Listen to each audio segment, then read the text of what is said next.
Гидеон был человеком Божьим, действительно бесстрашным героем, потому-то к нему обратился ангел Божий. Мадианитяне каждый год приходили, чтобы разорить Израиль, забирая весь урожай.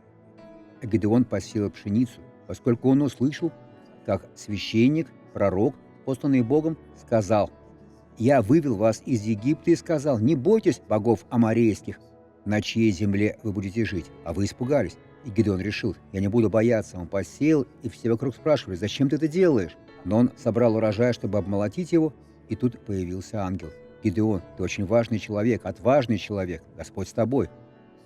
«Нет, не со мной, иначе мы покончили бы с мадианитянами». Ангел сказал: «Иди с этой силой».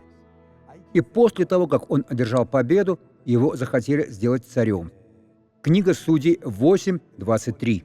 Гидеон сказал им: «Ни я не буду владеть вами, ни мой сын не будет владеть вами. Господь да владеет вами». Он понял, что Бог не хочет в Израиле царей. Он сам хотел быть господином этой земли. Теперь помолимся. Отец, будь Господом нашей жизни. Помоги нам понять, что все, что мы имеем, принадлежит Тебе, что все, что мы будем делать, принадлежит Тебе.